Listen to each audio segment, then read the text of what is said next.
We are here today to tell you the best thing that you can do to improve your credit score in the fastest way. Take it away, Bruce. All right, so Donna, this is the next category that we're talking about is 30% of your total score is how you manage revolving credit. And that's 255 points that's in this category. And the reason I focus on this category and talk about it so much when I teach about it is because this is the best way. It's the fastest way for any and every consumer to control and improve their own credit in the fastest way possible.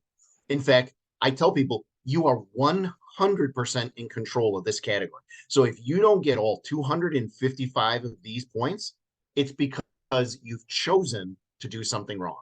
And Mm. so the category really says, if you go Google it, it says that it's about total debt. But in fairness, it's not about total debt. It's not about how many mortgages you have. I've had 5 at one time. It's not about how many car loans you have or student loans you have.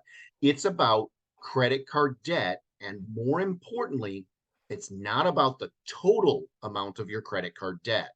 It's about the relationship between your balance on your credit card and the credit card limit that the credit card company gives to you. That's confusing, but that's the category that we want to focus on today. Huh, interesting. The relationship with your balance, you said? Yes. All right.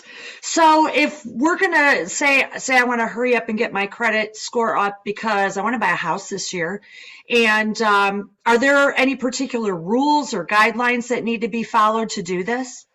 Yep. That's what we keep talking about. There's rules for everything, and you need to know what those rules are. So let's start with the first one. In order to get the maximum points, all 255 points, you need to make sure that you have at least 3, the technical term they use is called trade lines. I'll just call it accounts. You have to have 3 credit card accounts in your name, and you need to have them a minimum of 4 years, preferably 7. You'll lose a few points if you don't have 7 years, but again, use 4 years as the rule of thumb. And so my logic is if you're trying to build credit, the best way to do this is we need to get you 3 trade lines in your name. If you don't have them today, if you don't have 3 credit cards in your name, we need to get those accounts in your name as fast as possible. I call that the hurry up and wait mentality. It doesn't do any good to worry about, do you have the card in your name for 4 years if you haven't had it in your name for 1 year? And if you haven't had it in your name for 1 year, we got to get that 1 month under your belt. Can't do anything after 1 month, but you need to get that started. If you don't get it started, you can't get to that 4-year limit, which is going to get you the maximum of those points.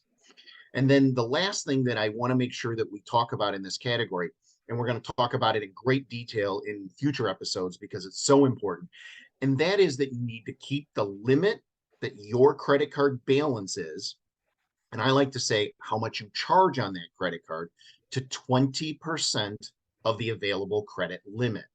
And this is critical, Donna. This is the most important thing I ever say. And when I'm teaching my class, I say, you need to know what that 20% is. Never, ever, never, never, never, ever, never, never, never, ever exceed it. That's the rule. And it's each individual card. You can't say, okay, I got one that's only $300, so therefore I got a $300 limit. That means you're using 100% of that card's available credit limit. And this is confusing for people because most people like to think if they gave me a limit of $300, I can spend 300. Well, you can spend 300. It just affects your credit score if you do that. So if I spent 150, that would be better. If you spent 20% of the available credit limit, so if your credit card has a $10,000 balance and you spent $2,000 that month, you'll be fine. If your credit card limit has a $300, if your credit card has a $300 limit and you spend 150, even though you're spending less, it's 50%. So it's going to affect your credit score that particular month. So everybody should be looking at that 20% amount. Now, it's not just that simple and that's it. So I know there's more that we talked about, and we're going to have to cover that next week because we're out of time. But if you guys have any questions on this, be sure to reach out, and Bruce can give you specific information that'll work just for you.